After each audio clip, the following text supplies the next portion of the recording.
दोस्तों, किसी गांव में एक टूटा फूटा घर था। देखने से उसको लग रहा था मान कि इसकी 10 से 15 साल से ना तो कोई मरम्मत हुई है और ना ही इस पर रंग रोगन कराया गया है। उस घर के अंदर एक बूढ़ी औरत रहा करती थी, जिसका इस दुनिया में कोई भी नहीं था। और अड़ोस पड़ोस वाले उसे खाने पीने के लिए सामान दे दिया करते थे, और इसी वजह से उसका गुजारा हो रहा था। तभी एक दिन सुबह सुबह एक बहुत बड़ी कार उस घर के दरवाजे पर आकर रुकती है। उस कार में से एक जवान लड़का निकलता है, जिसने अच्छे से कपड़े पहने हुए थे, और वह सीधा उस घर के अंदर चला जाता है। वहां पर जाने के बाद वह बूढ़ी औरत कुछ काम कर रही थी। तभी वह जाकर उसके पैर पकड़ लेता है और फूट फूट कर रोने लगता है और कहता है कि आपकी वजह से मेरी जिंदगी बदल गई। अब इस बात को सुनकर वह बूढ़ी औरत बहुत ही ज्यादा कंफ्यूज हो जाती है। वह सोचने लगती है कि यह लड़का कौन है और मैंने इसकी जिंदगी कैसे बदल दी। आखिर कौन था वह लड़का और क्या कहानी थी।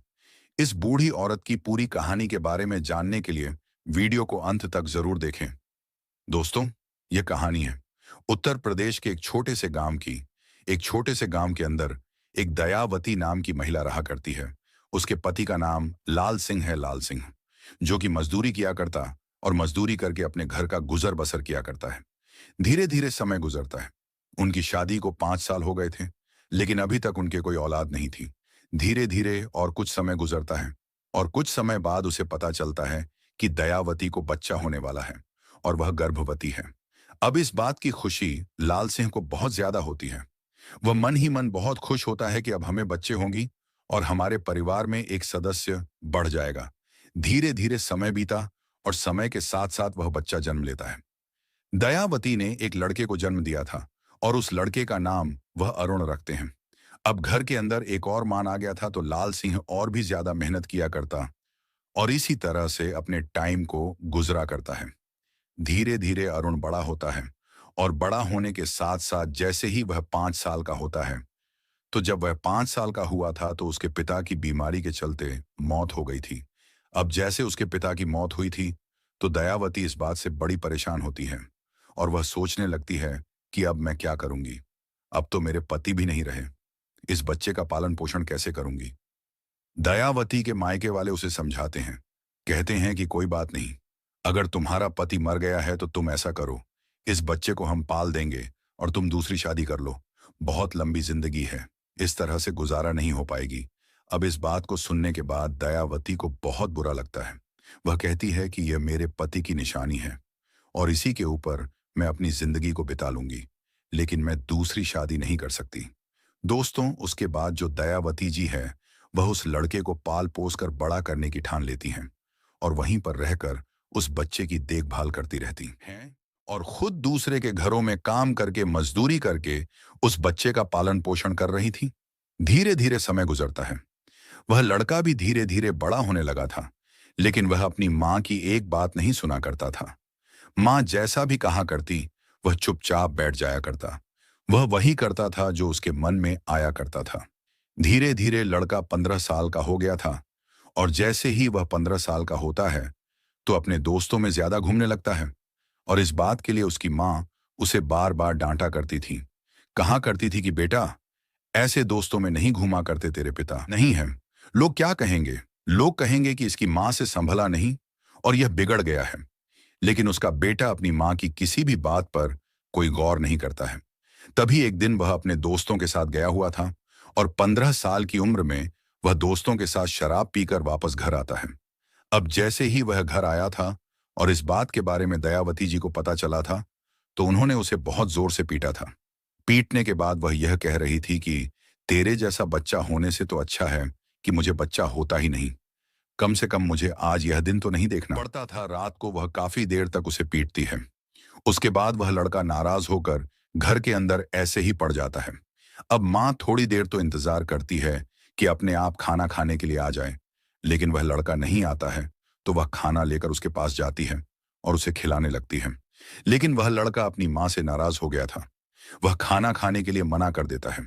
तभी जो दयावती जी थी, वह उसे फटकार लगाकर जबरदस्ती खाना खिलाती है। अब वह खाना तो खा लेता है, लेकिन उसके मन में अब भी अपनी माँ के प्रति बहुत ज्यादा गुस्सा था, क्योंकि 15 साल का बच्चा था और उसके अंदर समझ तो थी, लेकिन इतनी समझ नहीं थी कि माँ ने जो भी उसके साथ किया है वह उसके अच्छे के लिए किया है। पूरी रात भर वह लड़का अपनी खाट पर लेटे हुए सोच ही रहा था। तभी रात को उसकी माँ की आंख लगती है, और जैसे उसकी माँ की आंख लगती है तो वह खड़ा होता है और घर के अंदर से अपने कपड़ों को एक थैली में भरता है, और उसके बाद रात के अंधेरे में घर से बाहर निकल जाता है। और जब रात को अंधेरे में घर से बाहर निकला था तो कोई भी उसे नहीं देख पाता है। धीरे धीरे वह पैदल चलते हुए मेन रोड की तरफ पहुंच जाता है। मेन रोड उनके गांव से लगभग 3 किलोमीटर दूर था, तो 3 किलोमीटर का सफर तय करने में उसे सुबह हो गई थी। मेन रोड से वह जैसे तैसे लिफ्ट लेकर सभी को अपनी मजबूरियां बताकर एक बड़े शहर में पहुंच जाता है। अब बड़े शहर में पहुंच गया था, लेकिन इतनी सारी भीड़ उसने पहली बार देखी थी, तो भीड़ को देखकर वह हैरानी में पड़ जाता है और इधर उधर लोगों की तरफ देखने लगता है। वह देखता है कि दुनिया चल रही है और किसी की वजह से भी दुनिया नहीं रुकने वाली। सभी लोग अपने काम में व्यस्त थे। कोई किसी काम को कर रहा था तो कोई किसी काम को कर रहा था। अब तभी उसे भूख लगती है, तो वह एक होटल की तरफ जाता है। अब होटल में जाने के बाद वह होटल वालों से बात करता है। कहता है कि मेरा कोई भी नहीं है और मैं चाहता हूं कि आप मुझे खाना खाने के लिए दे दो, बदले में मैं आपका काम कर दूंगा। अब जो होटल का मैनेजर था वह पहले तो उस लड़के से मना करता है। कहता है कि हम बच्चों को काम पर नहीं रखते, लेकिन फिर वह और भी ज्यादा विनती करता है। कहता है कि मुझे भूख लगी है, मुझे तुम खाने के लिए दे देना और बदले में मैं तुम्हारा काम कर दिया करूंगा। अब मैनेजर सोचता है कि चलो ठीक है, कुछ ना कुछ तो काम करेगा ही। उसके बाद मैनेजर उसे खाने के लिए खाना दे देता है और कह देता है कि इस होटल के अंदर तुम्हें बर्तन साफ करने होंगे। अब वह खाना खाता है। खाना खाने के बाद बर्तन साफ करता है और दोबारा से मैनेजर के पास जाता है। मैनेजर से कहता है कि साहब, मैं इस शहर में किसी को जानता नहीं हूं और मैं अपने घर से आया हूं यहां पर कुछ काम करने के लिए। ना तो मेरे पास रहने को छत है और ना खाने के लिए खाना। अगर आपकी आज्ञा हो तो मैं इसी होटल में काम कर लिया करूंगा और शाम को यहीं पर लेट जाया करूंगा। अब इसके बाद मैनेजर सोचता है कि फ्री का वर्कर मिल रहा है जो 24 घंटे इस होटल पर रहेगा और हमारा काम करेगा। तो वह कहता है कि ठीक है, अगर तुम ऐसा चाहते हो तो तुम ऐसा कर सकते हो। खाने के लिए खाना मिल जाएगा और रहने के लिए होटल है, और तुम्हें अच्छी तरह से काम करना पड़ेगा। ऐसा कहकर वह उस लड़के को वहां पर रख लेते हैं। अब अरुण वहां पर रहने लगता है, बड़ी मेहनत से काम किया करता है और अच्छी तरह से अपने काम को बखूबी निभाया करता है। और मैनेजर जब उसे काम करते हुए देखता है तो उसे बड़ा ही अच्छा लगता है। वह सोचता है कि यह तो बहुत मेहनत करता है, और इसी कारण से मैनेजर और भी काम उससे करवा लिया करता था, जैसे कि सब्जियां काटना या फिर बाजार से कुछ सामान लेकर आना और लोगों को खाना परोसना। दिन भर वह होटल पर काम किया करता और शाम को उसी होटल में सोया करता। बदले में उसे खाना मिला करता और रहने के लिए होटल मिल गया था। इसी तरह से उसके दिन गुजरता रहता है और तभी धीरे धीरे समय गुजरता है और समय के साथ साथ वह लड़का धीरे धीरे बड़ा होने लगता है। होटल पर काम करते हुए उसे 2 साल हो गए थे, तो अब उसकी उम्र 17 साल हो गई थी। तभी एक दिन मैनेजर को किसी काम से जाना पड़ता है, तो वह उस लड़के से कहता है कि बेटा, तू ऐसा करना, इस होटल का अच्छे से ख्याल रखना और कोई भी कस्टमर आए तो उसे अच्छी तरह से संतुष्ट करना। इसके बाद अरुण कहता है कि ठीक है बाबूजी, आप बेशक से बेफिक्र होकर चले जाओ, मैं होटल को अच्छी तरह से संभाल लूंगा। क्योंकि 2 साल के अंदर उसने होटल के सभी कामों को सीख लिया था। उसे पता था कि ग्राहकों को किस तरह से हैंडल करना है और किस तरह से उनके साथ व्यवहार करना है। वह मैनेजर 2 दिन के लिए छुट्टी पर चला जाता है और इतने दिन तक वह लड़का अरुण उस होटल को अच्छी तरह से मैनेज करता है और ग्राहकों को अच्छी तरह से संतुष्ट करता है। अब 2 दिन बाद जब मैनेजर आता है तो वह देखता है कि उसने होटल को अच्छी तरह से मैनेज किया है, और जो वर्कर थे वह उसे बताते हैं कि यह बहुत अच्छी तरह से काम करता है और कोई भी दिक्कत इसने नहीं की है। अब इस बात को देखकर मैनेजर बड़ा ही खुश होता है। वह सोचने लगता है कि यह तो बड़ा अच्छा हुआ, मेरा काम आसान हो गया है। अब इसके बाद जो मैनेजर है वह बार बार छुट्टी पर जाया करता और पीछे से अरुण को उस होटल की देखभाल करने के लिए छोड़ जाया करता। अरुण, जो कि होटल को संभालने के साथ और सभी कामों में अपनी रुचि दिखाता है और बड़ी ही मेहनत और ईमानदारी के साथ सभी कामों को सीखने लगता है। ऐसे ही करते हुए एक दिन मैनेजर छुट्टी पर गया हुआ था और उसी टाइम पर होटल का मालिक उस होटल को देखने के लिए आ जाता है। अब होटल का मालिक जैसे ही होटल के अंदर आता है तो देखता है कि मैनेजर की जगह एक और लड़का काम कर रहा है और वह बड़ी अच्छी तरह से ग्राहकों से बात करता है। और जब मालिक होटल के अंदर आया था तो वह लड़का उससे अच्छी तरह से व्यवहार करता है और पूछता है कि सर, आपको खाने के लिए क्या चाहिए। उसके बाद में मालिक एक टेबल पर बैठ जाता है और उसे खाने के लिए ऑन ऑर्डर कर देता है। होटल का मालिक एक टेबल पर बैठ गया था और अपने खाने का इंतजार कर रहा था। तभी जो अरुण उनके लिए खाना लाता है और जैसे ही वह खाना लाता है तो होटल के मालिक उसके खाने में नकल निकालने लगता है। और जैसे ही वह नकल निकालता है तो पूरा स्टाफ वहां पर इकट्ठा हो जाता है और जो अरुण था वह अच्छी तरह से सिचुएशन को हैंडल करने की कोशिश करता है। अब इन सभी चीजों को देखने के बाद स्टाफ जैसे ही वहां पर आता है तो स्टाफ के कुछ लोग जो पुराने वर्कर थे वह पहचान जाते हैं कि यह तो होटल के मालिक हैं और एकदम से उनसे नमस्ते करने लगते हैं। और जैसे ही वह उनसे नमस्ते करते हैं तो अरुण इस बात को देखकर थोड़ा सा हैरान होता है और उस व्यक्ति से पूछता है कि यह कौन है। तो वह बताता है कि यह होटल के मालिक हैं और ये रोज रोज यहाँ पर नहीं आया करते। अब इस बात को सुनने के बाद अरुण एकदम से शांत खड़ा हो जाता है। तभी होटल का जो मालिक होता है वह उसकी पीठ को थपथपाते और कहता है कि बेटा शाबाश, तूने जो भी किया है बहुत अच्छा किया है। अब इसके बाद में अरुण से पूछता है कि बेटा, ये बताओ जो इस होटल का मैनेजर मैंने रख रखा है वह कहाँ है। तो सभी स्टाफ उसे बता देते हैं कि वह तो छुट्टी पर जाया करते हैं और अक्सर जब छुट्टी पर जाया करते हैं तो इसी को छोड़कर जाते हैं और ये हमारे होटल के अंदर ही रहा करता है। उसके बाद जो होटल का मालिक है उसने अरुण का काम भी देख लिया था और लड़के की मजबूरी को भी समझा था कि उसके पास रहने के लिए घर नहीं है और वह बड़ी ही ईमानदारी से काम किया करता है। तो जो होटल का मालिक होता है वह मैनेजर के पास फोन करता है और उससे कह देता है कि आज के बाद तुम्हें मेरे होटल पर आने की जरूरत नहीं है, मैंने दूसरा मैनेजर रख लिया है। अब उसके बाद होटल का मालिक उसे होटल का मैनेजर बना देता है और कहता है कि बेटा, लगन से और मेहनत से काम करना और इसके बाद तुम्हारे लिए और कुछ भी है। अब होटल का मालिक उसे मैनेजर बनाकर वहां से चला जाता है। उस होटल मालिक के कई होटल थे और सभी होटलों में जिस होटल का मैनेजर अरुण था वह होटल बहुत ही ज्यादा तरक्की करता है। उसमें बहुत ही ज्यादा ग्राहक आने लगे थे और उनकी बिक्री दिन ब दिन बढ़ने लगी थी। अब इस बात को देखकर जो होटल का मालिक है वह पूरा हैरान हो जाता है और सोचने लगता है कि यह लड़का बहुत ही ज्यादा मेहनती है, इसी वजह से मेरे इस होटल की इतनी अच्छी सेल हो गई है और इतने ज्यादा ग्राहक इस होटल पर आते हैं। इसके बाद जो होटल मालिक था वह अरुण को एक दिन अपने घर बुलाता है और उसके कहने पर अरुण उसके घर जाता है। होटल मालिक का घर बहुत ही ज्यादा आलीशान था, कई गाड़ियां थी उनके पास और दोनों पति पत्नी उस घर के अंदर रहा करते थे। अब अरुण जैसे ही घर के अंदर जाता है तो होटल का मालिक उसे बुलाता है और वह खाना खा रहे थे तो होटल मालिक अरुण को भी डाइनिंग टेबल पर बैठा लेता है। बैठने के बाद उससे बात करता है, कहता है कि बेटा, जिस होटल को तुम चला रहे हो उसकी सेल काफी ज्यादा बढ़ गई है और मेरे बहुत सारे होटल हैं, तो मैं चाहता हूं कि तुम सभी को इसी तरह से मैनेज करो और अच्छी तरह से उनको चलाओ। अब अरुण जैसे ही इस बात को सुनता है तो वह बहुत ही खुश हो जाता है अपने मालिक से अपनी तारीफ सुनकर और कहता है कि ठीक है सर, जैसा आप कह रहे हैं वैसा ही होगा। और उसके बाद जो अरुण है वह उनके सभी होटल को अच्छी तरह से देखभाल किया करता और पूरा होटल का काम खुद ही देखने लगता है। अब होटल के अंदर चाहे कोई नया स्टाफ भर्ती कराना हो या किसी तरह की मॉडिफिकेशन करानी हो, सारा कुछ अरुण ही देखा करता था।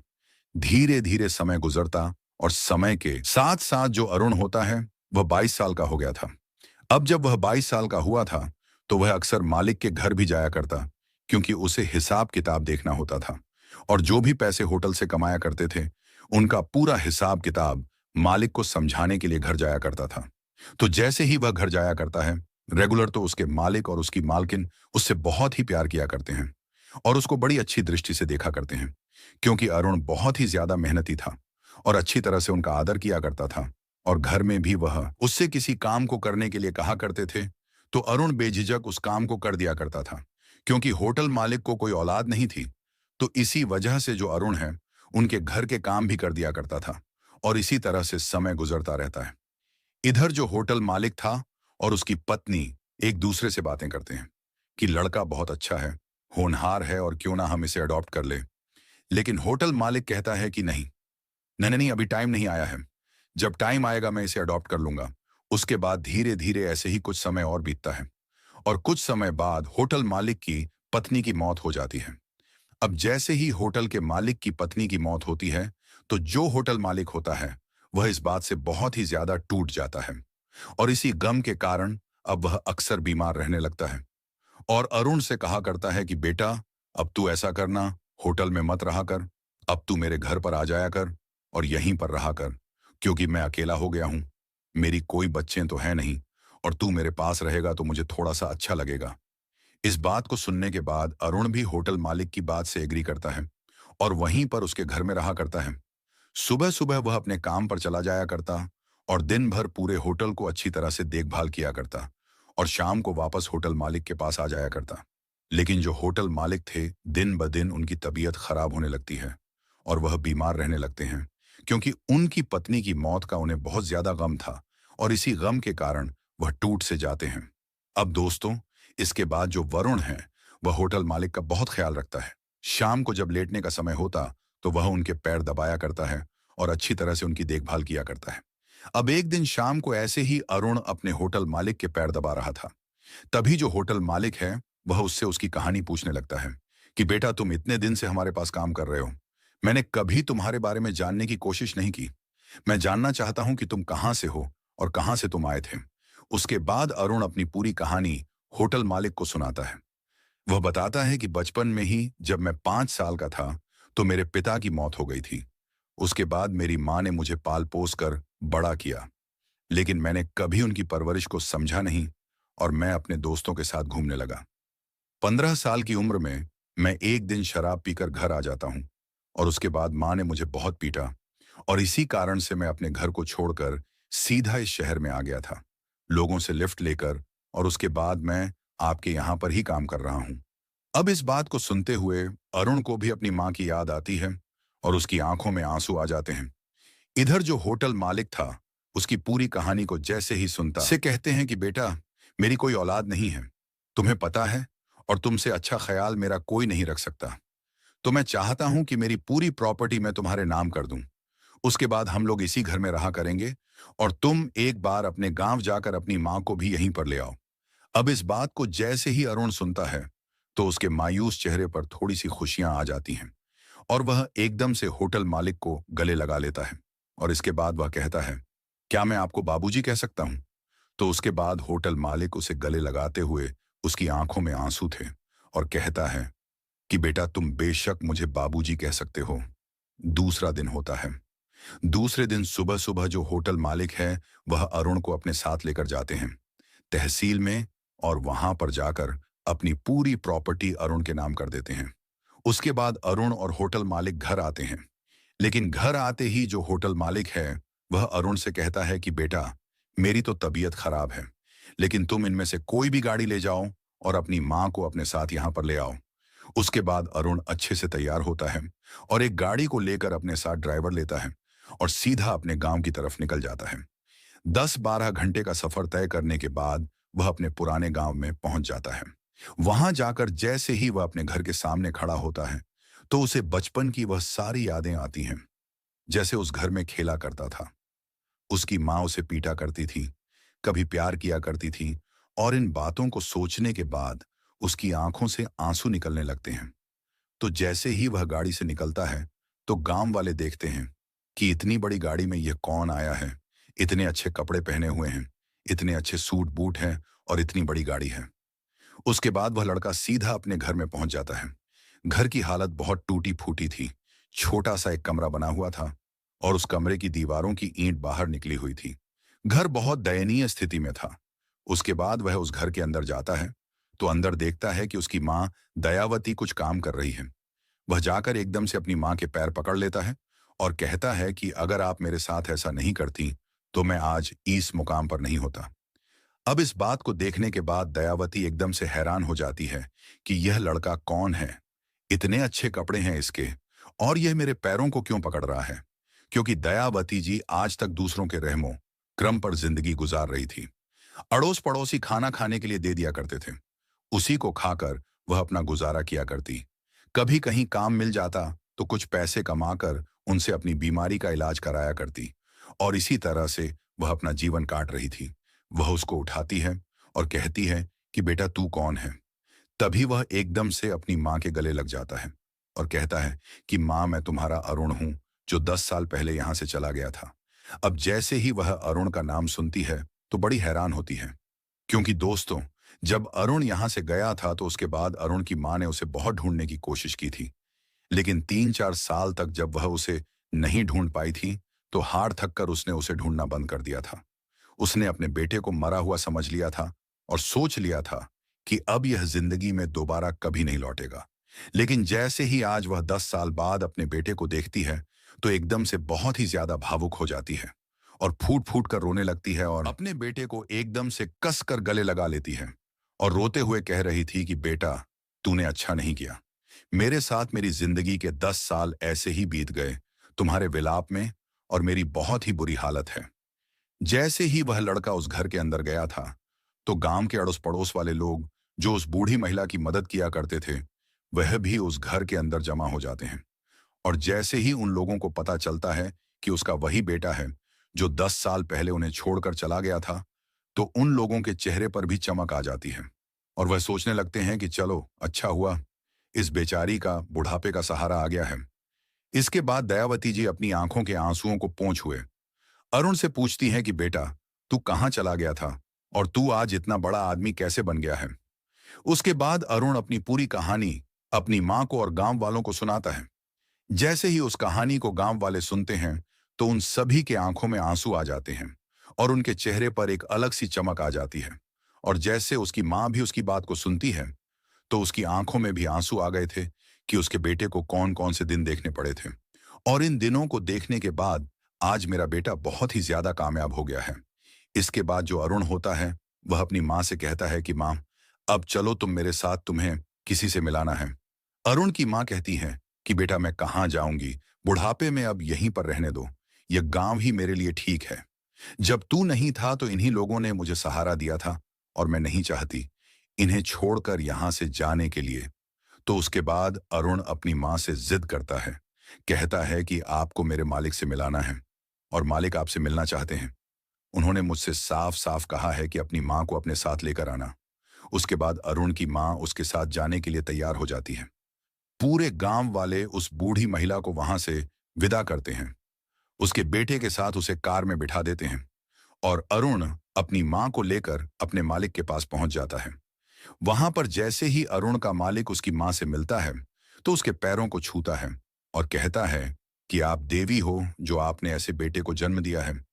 उसके बाद अरुण की माँ जैसे इस बात को सुनती है तो उसकी आंखों में आंसू आ जाते हैं। दोस्तों इसके बाद अरुण की माँ और उसका मालिक उसी घर के अंदर रहा करते हैं। अरुण की माँ कभी कभी गांव में आया करती है, लेकिन अच्छे से कार में बैठकर, अच्छे से कपड़े पहनकर और उन सभी लोगों से घंटों तक बात करके जाती है जिन्होंने उसे सहारा दिया था। इधर अरुण भी कभी कभी अपने गांव में आया करता है और उन सभी से अच्छी तरह से बात किया करता है, उनका एहसान जिंदगी भर नहीं भूलता है। तो दोस्तों ये थी कहानी एक लड़के की जहां पर उसकी माँ ने उसे पिटाई लगाई और इस पिटाई के कारण वह घर से भाग गया और एक बहुत बड़ा आदमी बनकर वापस अपने गांव में लौटा। आप क्या कहना चाहते हो इस कहानी के बारे में? आपकी जो भी राय हो कमेंट बॉक्स में जरूर बताइए और अपने दोस्तों के साथ शेयर कर सकते हो।